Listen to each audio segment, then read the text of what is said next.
in-depth reports and fact checks from the perspective of The Global Brief with Bianca Nobilo. Tonight on CNN. Our mission here at CNN and journalists, the news comes first. That's when your heart beats a little bit faster. More breaking news that we are following right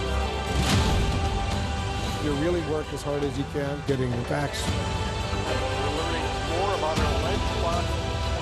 It is critically important. To our viewers in the United States and around the world, welcome to the Situation Room. We have breaking news. This is CNN. More people get their news from CNN than any other news source. Live from CNN London, this is Connect the World with Becky Anderson. Well, this hour, it is basically solved. Europe's top leader vowing the sixth sanctions package against Russia is coming soon, despite concern that some countries are losing faith in the bloc's unity. I'm Becky Anderson. Hello and welcome back to Connect the World. The struggle to agree on that new round of sanctions against Russia in the spotlight during what is a special European Council meeting underway in Brussels today. Ukrainian President Volodymyr Zelensky is set to address that summit virtually after the European Commission president voiced hope that a sanctions deadlock on Russian oil will be broken eventually. It's never easy. The same here. We've now basically solved all the issues but one, and this is the question of crude oil via pipeline. And here the discussions are still ongoing. I have not too high expectations that we're going to solve it in the next 48 hours, but thereafter. And my call is very clearly on the member states. The key to success was and is solidarity with Ukraine and unity in the European Union, and that's what we have to work for. Well, today's meeting happening amid reports of very fierce fighting in and around Severodonetsk, the Ukrainian military chief of the Luhansk region, calling the situation there very difficult. Russia considers Severodonetsk a gateway to take over Ukrainian-controlled sections of the Donbass. Ukraine's defense ministry reports Russia is shelling the front lines along much of the Luhansk and Donetsk with maximum intensity. Shelling also reported in northeastern Ukraine around Kharkiv, a city President Zelensky visited over the weekend. Ukraine's military claiming a successful counter-attack in the south, saying it has pushed back Russian forces about 10 kilometres from the port city of Kherson. This video from Ukraine's armed forces, not yet confirmed by CNN, said to show that counter-attack. Well, Matthew Chance connecting us from Kyiv. Claire Sebastian is here with me in London. Let me start with you, Claire, because all eyes are on Europe today.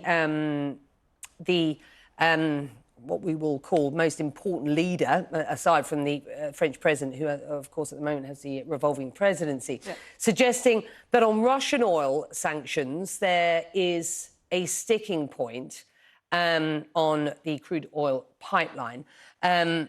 What's key to success, she says, is solidarity. And that is clearly what the Europeans are concerned about at this point. This is significant, isn't it? Well, I mean, if they don't show unity on this issue, then Putin has got what he wanted, which is to sort of reveal the cracks and the fractures within the European Union, while at the same time showing his power and his leverage when it comes to energy supply. So she says, look, it's basically solved. She doesn't expect it to be resolved in the next 2 days. But we have seen signs of progress. An EU official, Becky, who was not authorised to speak to us on the record about closed-door meetings, has said that a few things have come out of the EU ambassadors' meeting this morning, which has preceded the leaders' summit. The aim, this official says, is to reach a political agreement today. They say that temporary exemptions have been granted to some member states on their security of supply. I think we know roughly who those member states are. And the one that Ursula von der Leyen has referred to is about pipeline oil. So the EU currently gets about 2/3 of the oil it imports from Russia is seaborne. The rest, about 1/3, is pipeline oil. And it looks, according to this official, like there's a proposal that's gaining traction to exempt pipeline oil. This is something that even Hungary, which has so far shown such strong opposition, has shown interest in. Take a listen. The pipeline solution is not bad. You mean leaving out the pipeline, yeah? Yeah. It's a good approach, but we need a guarantee that in the case of an accident with the pipeline rushing through Ukraine will happen, we have to have the right to get Russian oil from other sources. If we get it, it's fine. Just when you think there's progress, there's something else to worry about, the transit through Ukraine. I think that just shows just how complicated this is, Becky. They're essentially taking an energy map made up over, or founded over decades, and ripping it up overnight. So that just shows you the difficulty here. Therein lies the problem. This is a map, an energy map, developed over decades. Some say the Europeans should have been more careful about that. Matthew, how has the Kremlin been reacting today? Well, the Kremlin have been talking about a couple of things. They've been talking about how much of a priority it is. This is coming from the Russian Foreign Minister, in fact, for the Donbass region to be brought under Russian control. And that's backed up by the fact that they've poured so many military resources into that battle for Severodonetsk in the northeast of Ukraine, where there is very fierce fighting taking place for control of that city, although it seems that bit by bit, the Russians are achieving that objective of slowly taking control over that city and that entire region. It would be politically important, of course, for the Russians, because it would mean that's the last major city in the Luhansk Oblast, the region of that region of Donbass. There's still more territory to achieve the aim of taking the whole of Donbass, more territory to be taken to the south of there in the Donetsk region. But while that fighting is taking place, there's also been a counteroffensive launched, according to Ukrainian officials, to the south of the country. So while Russia is focusing its military effort in that northeastern corner of Ukraine, I think to some extent the Ukrainians are, moving to the south and staging that counteroffensive there to try and seize back some territory that's already been conquered by Russia and bring it back under Ukrainian government control. I'll come back to you. I just want to get back to Claire because everything that Matthew is talking about there is about this war grinding on and this slow, but it seems steady ability by the Russians to gain control of areas in Ukraine. These new European sanctions, of course, that we've been discussing are aimed at further turning the screws on Russia as the Kremlin continues this grinding war. What these sanctions include, as we understand it, is talk of oil and how the Europeans turn off that tap of oil. What it doesn't include is Russian gas, of course. Yeah. Danish and Dutch companies both saying today that they won't pay for Russian gas in rubles. That means that they will likely get that Russian gas turned off by the Kremlin. Just how significant is that?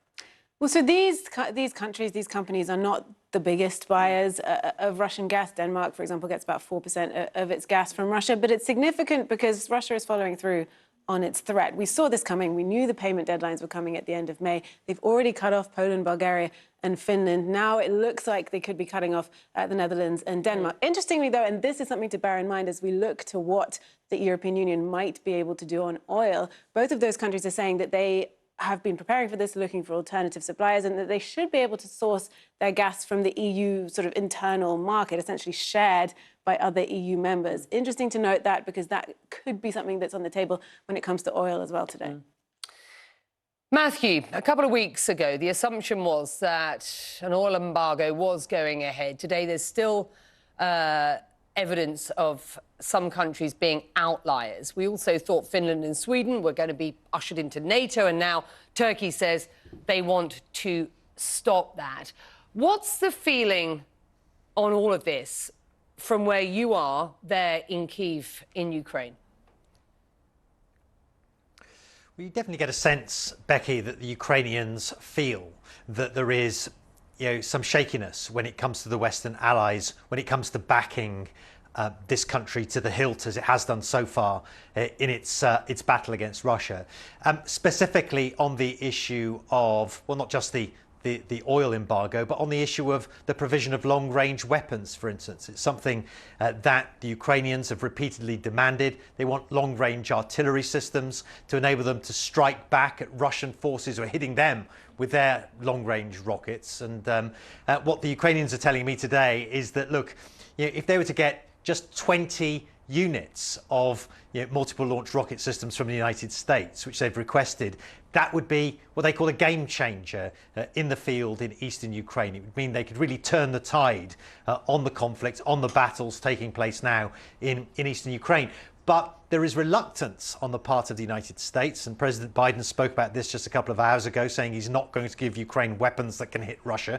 There's a reluctance in the Western alliance generally that the more heavy-duty weapons, long-range weapons they supply the Ukrainians, the more chance there is of the war carrying on and escalating. And so it's a very difficult balance that the Western alliance is trying to strike. Supporting Ukraine, of course, it wants Ukraine to survive this and continue to be independent. It wants to punish Russia as well, but it doesn't want to keep this conflict going forever and doesn't want the conflict to escalate beyond the borders of Ukraine. Matthew Chance is in Kyiv. Claire is with me here in London. To both of you, thank you very much indeed, and more, of course, at CNN.com. Well, families are saying goodbye to the 21 victims of last week's mass shooting in Uvalde in Texas. 2 funerals are scheduled today, one for 10-year-old Emery Jo Garza and for 10-year-old Meta Eulenia Rodriguez. 3 people are still being treated at the hospital from the attack at Robb Elementary School. Well, as they and the community start to recover, outrage grows. We've learned police waited nearly an hour before a tactical team moved in and shot the gunman.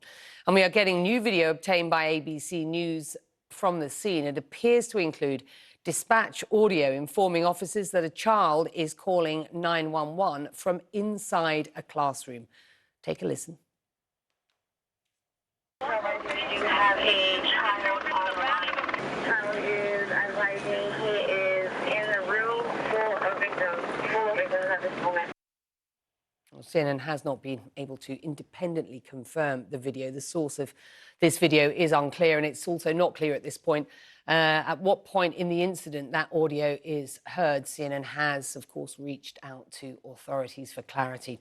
Well, our correspondent Adrian Brodus joining me now from Uvalde in Texas. And as the investigation, which is now opened by the Department of Justice into all of this, exactly what happened and why, in an evaluation of the response, where you are, some closure at least, for some perhaps, as some of these funerals begin today. Yeah, just to paint a picture for you, we are in the heart of Uvalde. We are about a short drive, really just a few blocks away from the school.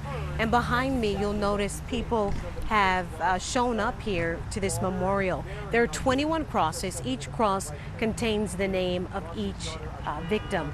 The 19 students who were in that classroom and their 2 teachers. 2 of those students will be laid to rest soon. Visitation starts for them today. We're talking about Emery Jo Garza, who died with a cell phone in her hand that she got for her birthday just 2 short weeks ago, her father said. She was trying to call 911 to save her classmates. In the photo that's linked to her obituary, she's wearing a beautiful violet dress, and her family describes her as their funny, sweet, sassy, and caring little diva who hated dresses, but she still wore them, most likely for her parents. She also loved meals from Chick-fil-A, and her favorite drink was from Starbucks, a vanilla bean frappuccino. It's almost just like a vanilla milkshake, it just doesn't have the coffee. Her friend and classmate, Maite Rodriguez, also had a favorite drink from Starbucks. And her mom says Maite loved the color green and jalapenos, and she was ambitious. Already in the 4th grade, she knew what she wanted to become once, or if she had to become an adult. Her dream was to become a marine biologist. She loved studying animals and was on the A and B honor roll. Her mom also says her little girl was competitive, especially in gym class. So still so many unanswered questions, but families are setting that aside as they prepare to say goodbye to these precious babies. Yeah, Becky? Absolutely. Adrian, thank you. You're watching Connect the World. I'm Becky Anderson. Ahead on the show, Clashes break out as a controversial flag-waving march goes ahead in East Jerusalem. We'll get you some of what the marchers were shouting about. And a deal between Gulf Airlines marks a new level of cooperation, but is met with some criticism from climate experts. We'll be speaking to one of the key architects to explain after this.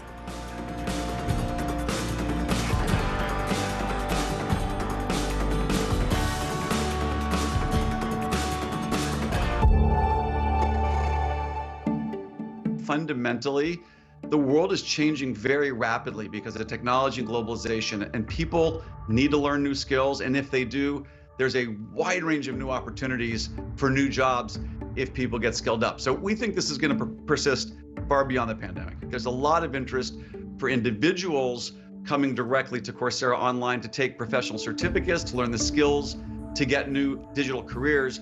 But the other thing that we're seeing is that businesses are realizing that embracing technology, going digital, moving to the cloud, using AI makes them more competitive. And so businesses are upskilling their employees using Coursera. And now, post-pandemic, universities and colleges all around the world, even as students come back to campus, they're realizing that integrating online learning into the way that students learn is a great way to provide flexibility and also access to emerging skills.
Well, there's plenty of reaction today to Sunday's controversial Israeli march through Jerusalem. It sparked fresh clashes between Israeli police and Palestinians. Thousands waved Israeli flags for what is the annual Jerusalem Day march. Some chanted "Death to Arabs," while others said they want peace. Well, the march drew protests from Palestinians and clashes erupted across the region. The Red Crescent says scores of Palestinians were injured in Jerusalem alone, while more than 160 were hurt in the West Bank. CNN's Atika Schubert brings us the story from Jerusalem. Jerusalem Day is a day that shows just how bitterly contested the city is. For Israelis, particularly Jewish nationalists, it has become a day to mark Israel's capturing of all the city, including East Jerusalem, in the 1967 war, and the holiest site in Judaism, the Western Wall. Thousands upon thousands converge on Jerusalem's old city, marching through with Israeli flags. Some chant, "Death to Arabs." This is one extreme among the marchers. Others here say the day should be a celebration, not a provocation. Most of the people want to live in peace, and as you can see, we live in peace. I didn't come to provoke someone. You understand I didn't come for it. I'm not making problem. I'm not shouting, die to the Arabs. You saw the guy that wanted the Arabs to be dead. I told him not, because I don't want them to be dead. I want them to be my neighbors. But you know, I don't want them to kill me at the same time. But for Palestinians, this is a day of provocation when the Israeli flag march goes through one of the most disputed areas of East Jerusalem, and it's almost inevitable that tensions will boil over.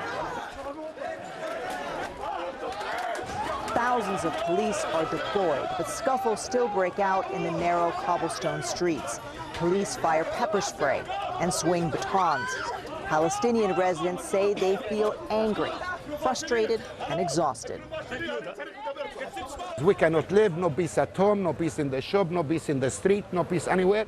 Now a settler could come hit me, he will go and arrest me. Where is justice? In a sea of flags, there is one that cannot be flown. The Palestinian flag. Israeli police quickly tackled the elderly man who dared to unfurl it.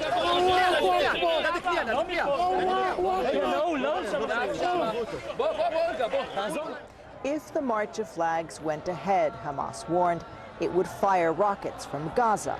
Watch the skies, the militant group warned.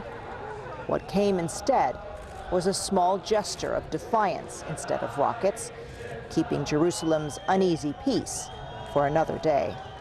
Atika Schubert for CNN in Jerusalem. In the wake of this, we're joined from Jerusalem by CNN's correspondent there, Hadass Gold. And what's been the official Israeli response to this? Well, Becky, the Israeli Prime Minister Naftali Bennett condemned what he said was a minority that had come to set the area ablaze. This is in reaction to some of those disturbing scenes that CNN's own staff witnessed and experienced themselves, those chants of death to Arabs, the violence that erupted in the narrow streets of the Old City. The Foreign Minister Yair Lapid released several tweets about this, saying specifically that instead of a day of joy, they tried to turn it into a day of hatred. Jerusalem deserves more. Israeli society deserves more. The Israeli flag is not theirs. They cannot rob us of Zionism and of love of country. Now, much of the Israeli reaction, Becky, has focused on what Israeli politicians are saying are a minority, especially these two extremist groups. They're known as Lehava and La Familia, who often march at these events that are meant to commemorate when Israel gained control of East Jerusalem, which Israelis now view as their undivided capital. These groups these marches have turned into a magnet for these far-right groups. They can often be identified by their flags. One of the groups has a black flag. One of the groups is actually, their origins is in a football club, in the Beitar Jerusalem Football Club. So often they wave that flag. But they're known as extremists, and there's now growing calls to outlaw them, even the defense minister today saying that he wants to label them as terrorist organizations. Take a listen to what the defense minister Benny Gantz had to say earlier today. As defense minister, I also think the time has come to re-examine the designation of organizations like La Familia and Lehava as terror organizations. I know this issue is on the doorstep of the various security organizations, and I rely on them to carry out the examination in the cleanest and best way. Now, the Israeli Security Minister, Omer Bar-Lev, he's the one who actually approved the route of that march that went partly through the Muslim quarter of the Old City, has also joined those calls, saying that there is no doubt that these groups are harming the security of the state of Israel, and called on the Attorney General to take up the case. Now, whether these calls are just a reaction to what happened on Saturday or whether they will actually turn into real action is, of course, the real question, what we'll have to be watching out for in the coming months. Becky? Yeah, questions about the route, questions about whether this march should have been allowed to go on, given the warnings. And I thought it was interesting.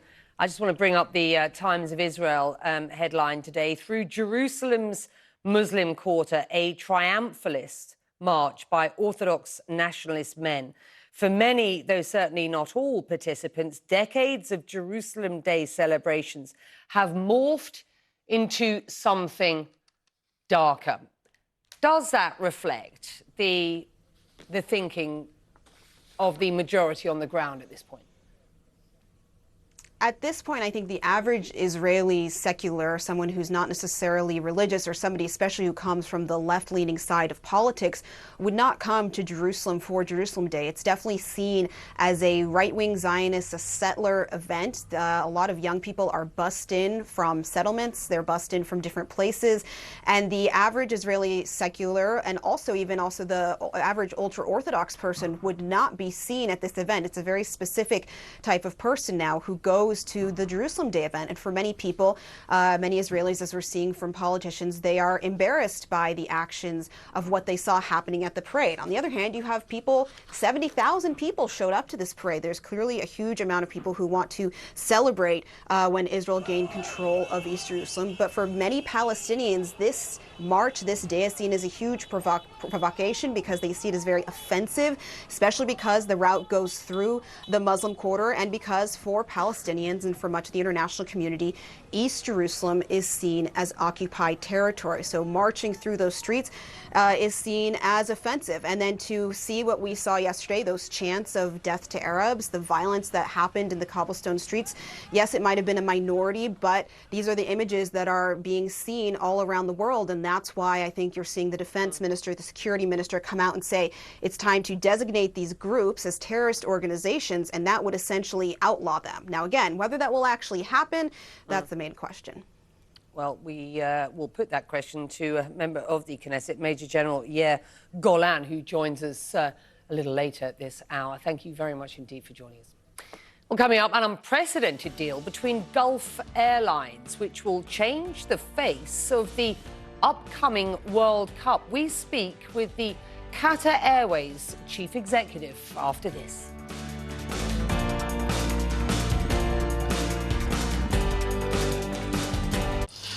コーヒーの持つ力って人と人をつなぐ力だと思ってて、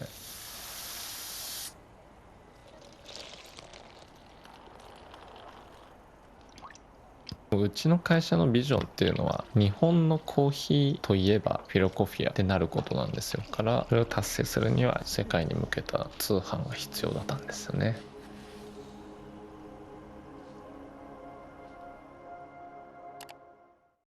What do you see when you look at the surface? Just that, the surface. But dive deeper and new possibilities emerge. Essential intelligence from S&P Global takes you here, providing the data, risk assessment, and workflow solutions you need to plumb the wonders beneath. A better, more prosperous future awaits. It's yours for the seeking. S&P Global. Seek and prosper.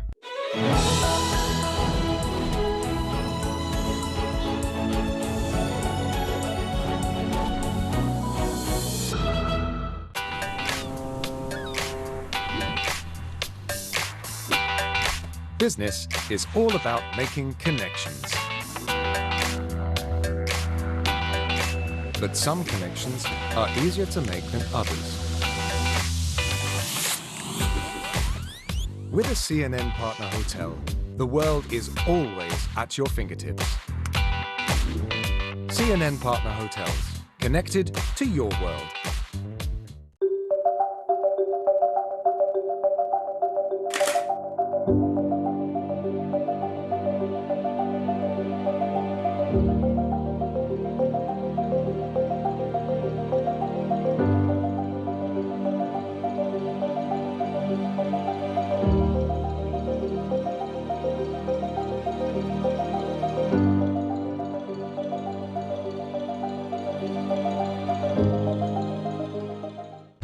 This is CNN.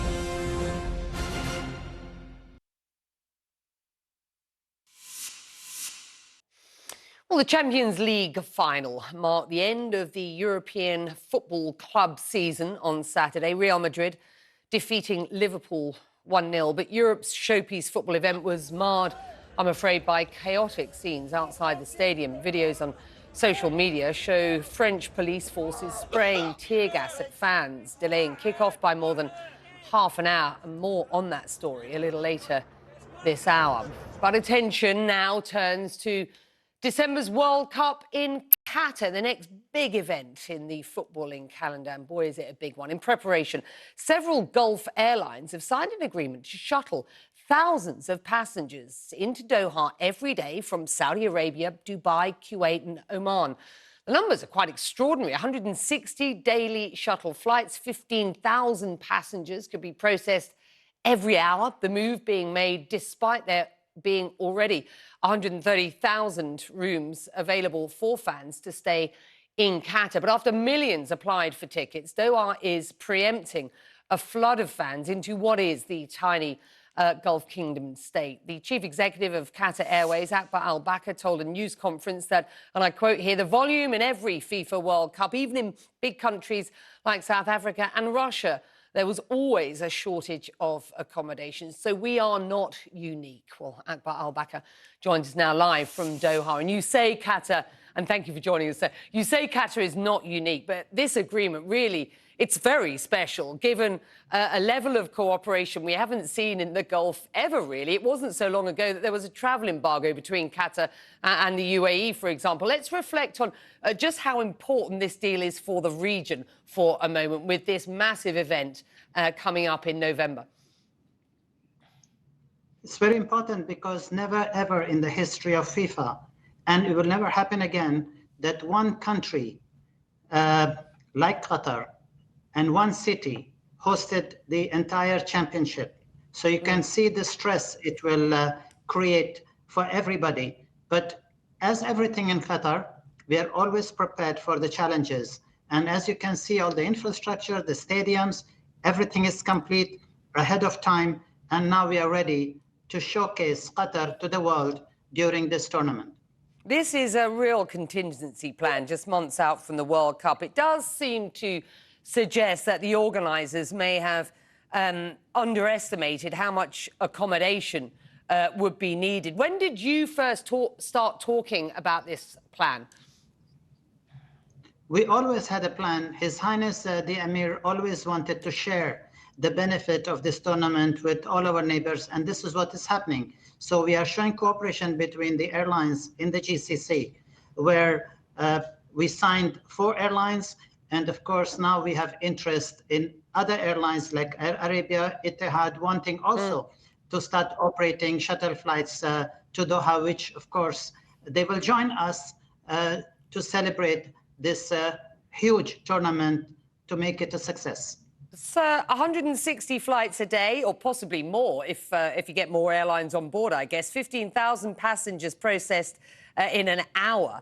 I mean, this is logistically, you know, a very tough feat. Is it feasible? And how will fans get in and out of the city from the airports, for example? It is feasible because first and foremost, we have put state-of-the-art facilities to process people very quickly. We have also brought in massive transportation facilities, including the metro, which is just a walking distance from both Hamad International and Doha International Airport. And keep in mind that people who are coming on the shuttle flights will be coming without bags. They are residents in the GCC or are GCC nationals, so they will have absolute stress-free processing from the airports. So everything is possible when you have a proper process in place and a system that is working well. Nothing is impossible. So these are flights for GCC residents. So this isn't suggesting that there is an availability, or correct me if I'm wrong here, there isn't an availability for international fans to travel sort of back and forth from, for example, the likes of Dubai. Can you just explain a little bit more about this? Because there'll be many people watching this who will want to know. Becky, this is not what I said. What I said about the shuttle is coming to Doha International Airport.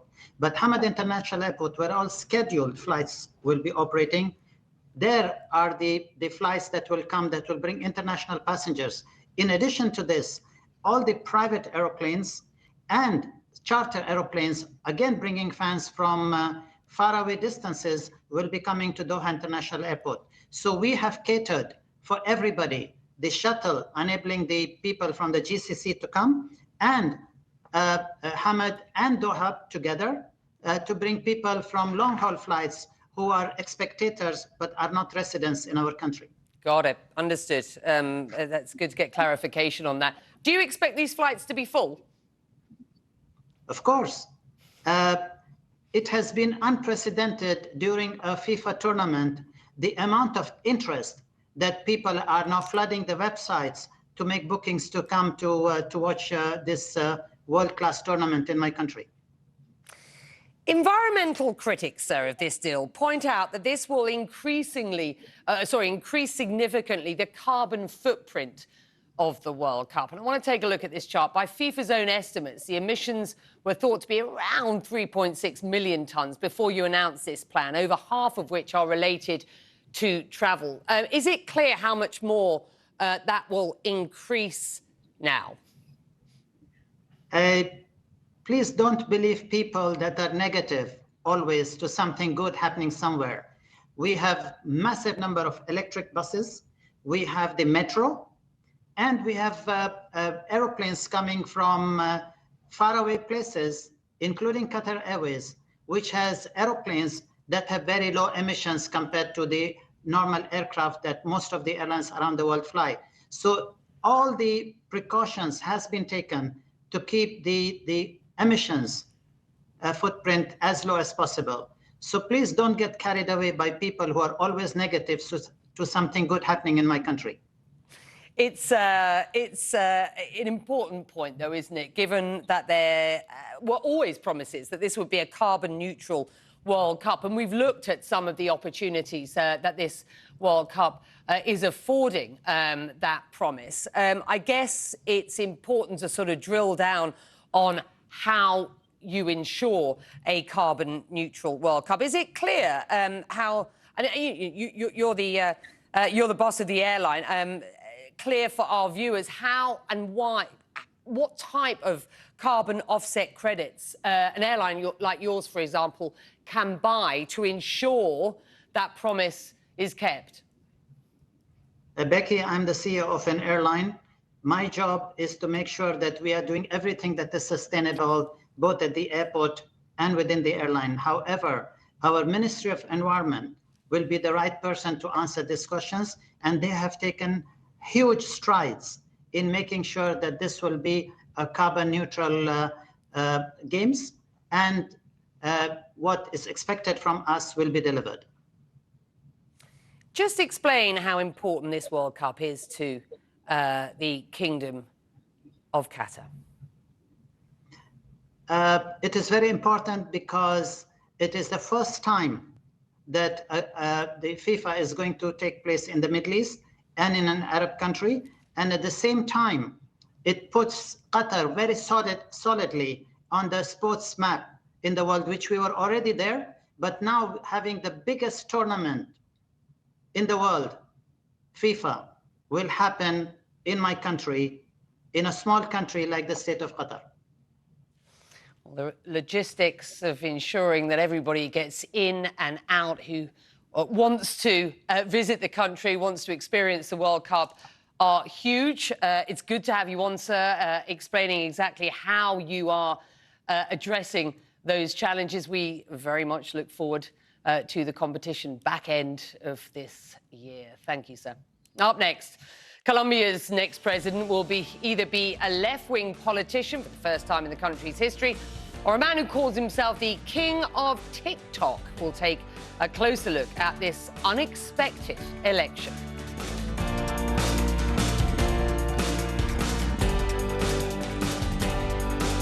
What do you see when you look at the surface? Just that, the surface. But dive deeper and new possibilities emerge. Essential intelligence from S&P Global takes you here, providing the data, risk assessment, and workflow solutions you need to plumb the wonders beneath. A better, more prosperous future awaits. It's yours for the seeking. S&P Global. Seek and prosper.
questions about what is the federal government doing. Do you get the anger that is out here? How concerned are you about the front line? You don't believe that there's a racial divide here?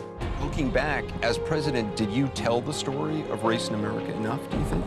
All the places I've been and all the things I've seen, all the people I've talked to, I carry with me. They're a part of what I do right here, holding the powerful accountable, keeping them honest. AC 360, Tuesday through Saturday only on CNN.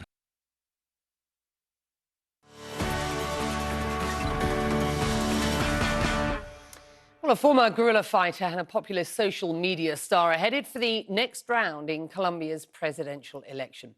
Leftist Gustavo Petro on the left here will face off against business magnate Rodolfo Hernandez on June the 19th. The first round of voting finished on Sunday, with Petro winning a little bit more than 40% and Hernandez beating establishment favourite Federico Gutierrez for second place. That was an unexpected result. Journalist Stefano Pozzobon is live from Bogota. And what does this mean for the country of Colombia at this point? Well, Becky, this means that Colombia is ready to turn a page. It really brings an end to a political chapter that has been dominated here in Colombia by largely the same group of politicians that have ruled the country for the last 60 years, something that Gustavo Petro, the winner of yesterday's first round of this presidential election, was quick to point out. Take a listen. I think this vote in Colombia really sends a core message to the world. An era is over. A political chapter is over. It ended bad and it's finally over. Now, we know that this chapter is over and there is a new blank page to write. Who will write it? We still don't know, because two outsiders have progressed to the second round, to the runoff, which is set for June 19th. While we know a lot about Petro, who is a left-wing former guerrilla fighter at his third bid for the presidency, we really don't know much about his adversary, Rodolfo Hernandez, who really surged in the last few weeks in the polls to force his way in the runoff. He has been compared to former US President Donald Trump for his focus on social media. He likes to call himself the king of TikTok. But whatever happens and whoever will be the new president of Colombia, this has large implications for the United States foreign policy in South America, because Colombia is one of Washington's strongest allies in the region, and the stability of this alliance has been a cornerstone of regional politics for pretty much the last 20 to 30 years. So the fact that there will be an outsider who maybe not be in the same terms with the White House, with Washington, with the United States in Colombia, that will have very strong implications. Becky. Stefan, thank you. Let's get you up to speed on some of the other stories that are on our radar right now. And the remains of 20 people on board the Tara Air flight in Nepal have been recovered. The Director General of the Civil Aviation Authority there says one other person is still missing and one body can be seen but has not yet been recovered. Rescuers have been facing treacherous weather conditions, as you can see in these images, sat more than 4,400 metres above sea level.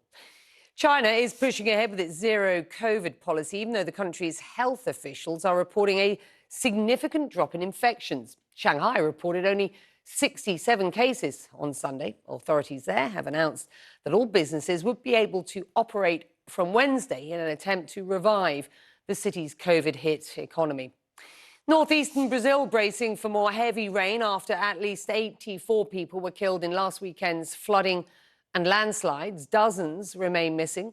President Jair Bolsonaro just flew over some of the affected areas. Brazil has been pounded by intense rain since late December.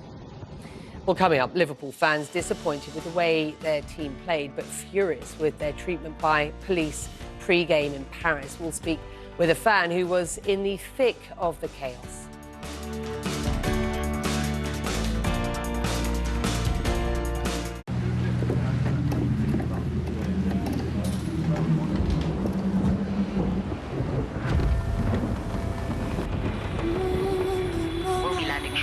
South Africa.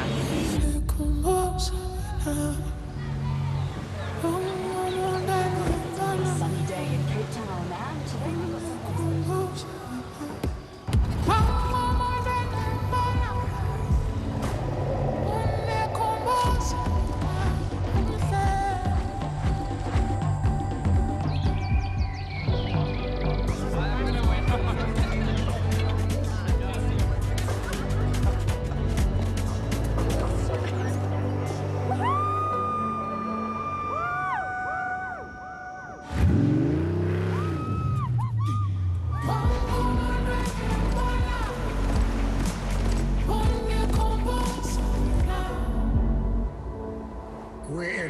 welcome you with open arms to our wonderful country.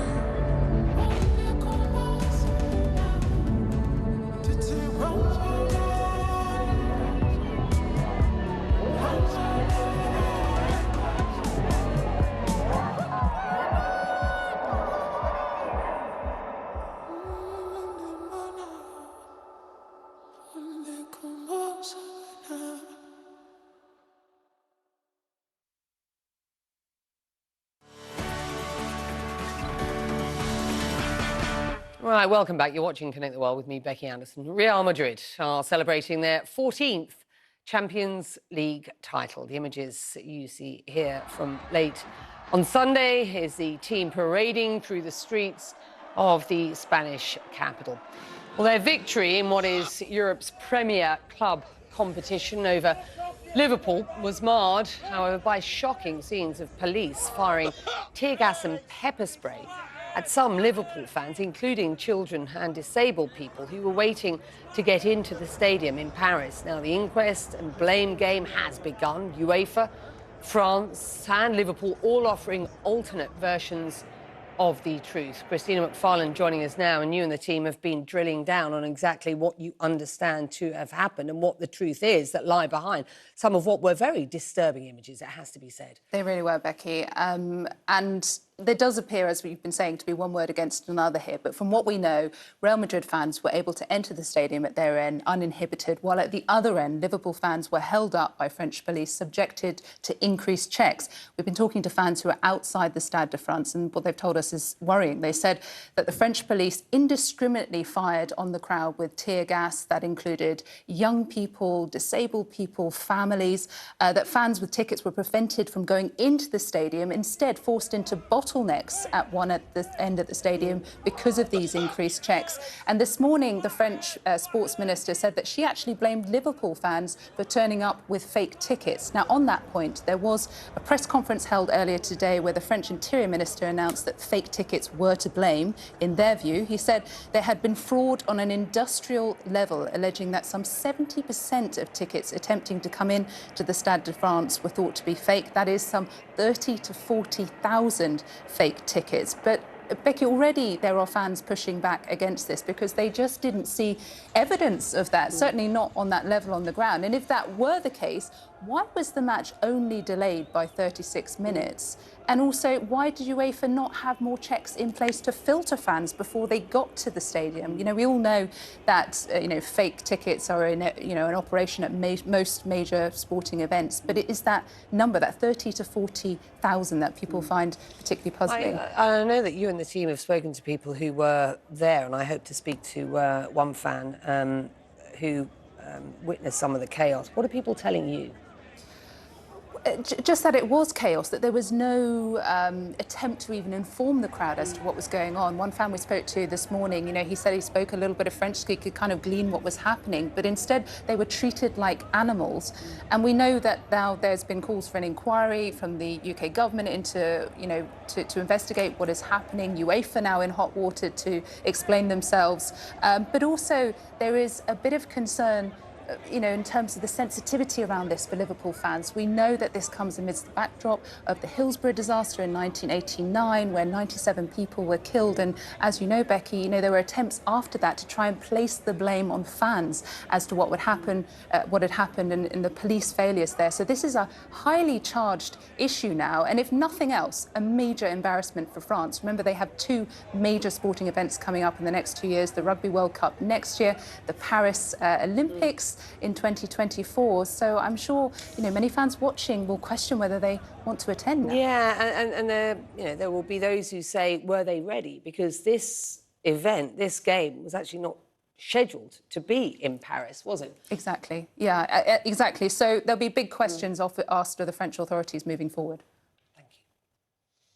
Well, after months of devastation from a relentless Russian onslaught, residents of one Ukrainian city are doing the impossible. They are putting the pieces back together, rebuilding, reconnecting and reopening their businesses.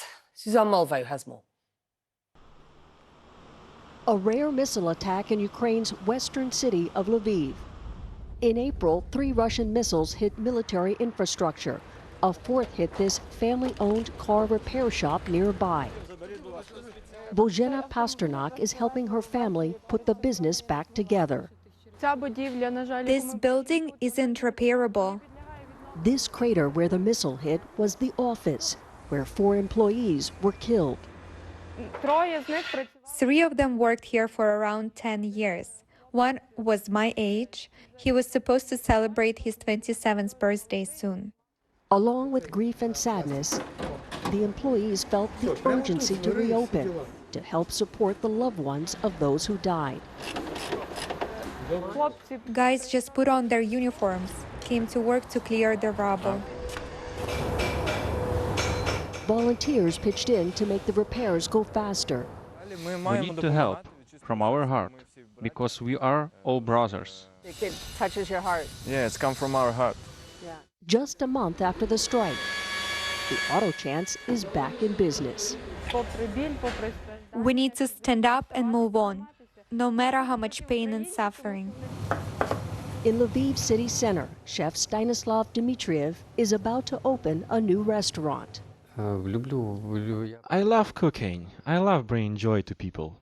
3 months ago, Dmitriev had to abandon his sushi restaurant in Mariupol and flee with his wife and 2 little boys as Russian forces invaded. We heard a huge explosion. We were very afraid, so we packed up and we called our business partners and started to leave. This is the second time Dmitriev has had to pack up his life and start again. He opened his very first restaurant in Donetsk, where Russia invaded Ukraine in 2014. Everything was bombed there. Nothing was left, neither from the first or second restaurant. I was just thinking about how to get out, to get our children out. We didn't have plans to open up another restaurant. But with financial support from friends, he's opening Bluefin again, now even bigger. We want to help our country financially, to create a small business. What is it inside of you that keeps you going like this? We are Ukrainians, period. It speaks for itself. It's our willpower. Willpower that is essential to driving an economically strong, independent Ukraine. Suzanne Malveaux, CNN, Lviv. Well, Rome has survived invasions and occupations for centuries, but now an army of wild boars has besieged the Eternal City, and this surge of swine might pose a health risk to their domestic cousins. Bobby Nadu has this story for you. Rome, you could say, is going to the hogs. Wild boar, that is. City workers are doing everything they can to stop them from inundating the Italian capital, but with little success. Wild boar aren't just a nuisance to residents that concerns officials. There's also a risk that they carry swine flu, which is not dangerous to humans, but could impact the food supply. Together with the wild boar problem, we have a very grave problem. Because of them, the African swine flu is now in our territory, and that is very dangerous. Part of the problem, of course, is that there's plenty to eat when the wild boar come into the city. There are a few options on the table to get rid of the pests. So what do you think the city should do to stop the problem? Kill them. It's the only way. The only way is to kill them because they are too much. The city of Rome is working on a plan to do just that by bringing in a group of hunters to cull the herd. Estimated to be around 20,000 in and around Rome who come into the city to look for food. Romans are being told not to picnic in areas where the boar graze. They're also told to sanitize shoes and hands before leaving parks. But not everyone agrees with the need to kill these beasts. I don't like this solution. I don't want that kill the wild boar because I don't think they are dangerous. I feel good because I see the animals like if I lived in the country, but I live in Rome and near to the center. So for me it's good, it's very good. So far, the wild boar have scared a number of local dogs. But there is little choice since man and beast cannot coexist, at least not easily.